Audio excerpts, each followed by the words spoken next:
Γεια σας και καλώς ήρθατε σε ένα ακόμη tutorial εργόχειρο τσιγκελάκι ή βελονάκι.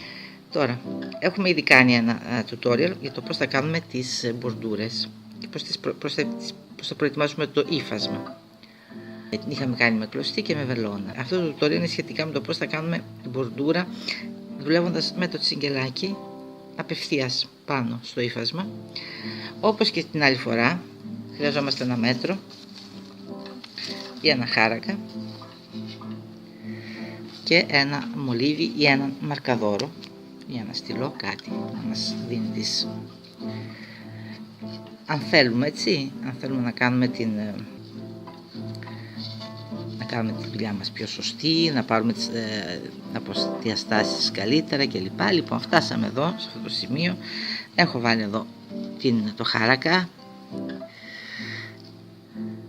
και κάνω αν θέλουμε να τις κάνουμε κάθε ένα εκατοστό,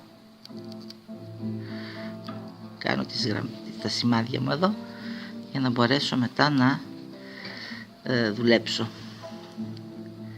καλύτερα. Εγώ τώρα σε αυτό το αρπεζομάντιλο δεν χρησιμοποιώ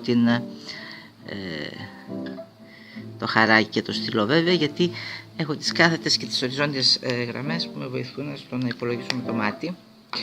Λοιπόν, τώρα δεν είναι καθόλου δύσκολο να δουλέψουμε με αυτόν τον τρόπο, αρκεί βέβαια το ύφασμα να είναι αρκετά λεπτό ή αρκετά μαλακό. Εδώ έχω κάνει διάφορες διαστάσεις, μπορείτε εσείς να αποφασίσετε στο τέλος πώς θέλετε. Βλέπετε, έτσι είναι πιο μεγάλα διαστήματα και έτσι είναι με πιο μικρά διαστήματα. Είστε εσείς που θα αποφασίσετε πώς το θέλετε στο τέλος, ανάλογα με την μπορντούρα που θέλετε να δουλέψετε. Λοιπόν, την κλωστή την κρατούμε λίγο μεγάλη εδώ και πατούμε κατευθείαν με το τσιγκελάκι εδώ που κάναμε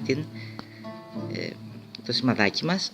Προσπαθούμε να ανοίξουμε λίγο με το τσιγκελάκι το ύφασμα, έτσι ώστε να μπορέσουμε, στην προηγούμενη περίπτωση εγώ έχω μια κλωστή πιο μεγάλη από αυτή που ίσως να θέλετε εσείς να χρησιμοποιήσετε, γιατί γίνονται ανάλογα είτε με πιο μεγάλες κλωστές είτε με πιο λεπτές. Λοιπόν, παίρνουμε την κλωστή μας και κάνουμε ένα άριχτο,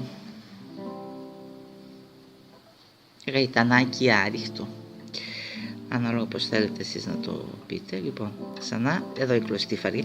Εδώ θυμηθείτε να τραβήξετε λίγο το ύφασμα, τις στυλιές, για να είναι το ύφασμα ίσιο και να μην σας μαζέψει κλπ. Λοιπόν, η κλωστή λίγο αραιά εδώ, λίγο μακριά. Πατούμε εδώ που έχουμε κάνει το σημαδάκι. Προσπαθούμε να ανοίξουμε με το τσιγκελάκι την κλωστή, το ύφασμα εδώ, για να πάρουμε την κλωστή και να κάνουμε ένα άριχτο, ένα γαϊτανάκι άριχτο, ανάλογα το πώς το λέτε εσείς, το πώς το λένε στην κάθε περιοχή. Λοιπόν, το κάναμε και αυτό. Ξανά η κλωστή τραβούμε εδώ για να μας μαζέψει το ύφασμα, να μας σουρώσει το ύφασμα. Ξανά η κλωστή εδώ μακριά, πάμε εδώ που έχουμε κάνει το σημαδάκι μας και τραβούμε λίγο εδώ για να ανοίξει και να μπορέσουμε να πάρουμε καλύτερα την κλωστή και κάνουμε ένα άριχτο. Ορίστε μας, τώρα συνεχίζουμε. Έχω κάνει 3 διαστάσεις όπως βλέπετε εδώ, ανάλογα με το πώς το θέλετε εσείς θα το κάνετε.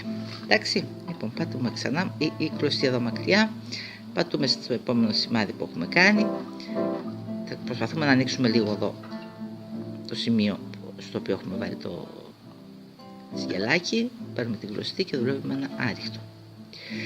Ξανά ανοίγουμε εδώ το ύφασμα, πατούμε στο επόμενο σημείο που έχουμε σημαδέψει, προσπαθούμε να ανοίξουμε λίγο εδώ το ύφασμα για να βγάλουμε ευκολότερα την κλωστή όταν είναι λίγο πιο φαρδί από αυτή που θα θέλει,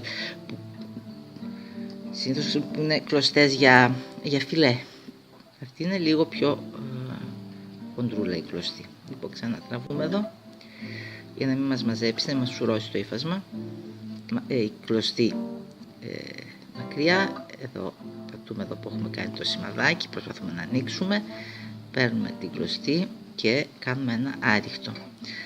Θυμόμαστε να τραβήξουμε εδώ το ύφασμα για να μας σουρώσει. Μακριά λοιπόν η κλωστή, πατούμε εδώ που έχουμε κάνει το άλλο το σημαδάκι μας και προσπαθούμε λίγο να ανοίξουμε εδώ την τρυπούλα που έχουμε κάνει για να περάσει πιο εύκολα η κλωστή μας. Να το πέρασε και κάνουμε και το ένα και το άριχτό μας εδώ. Όπως βλέπετε δεν είναι καθόλου δύσκολο.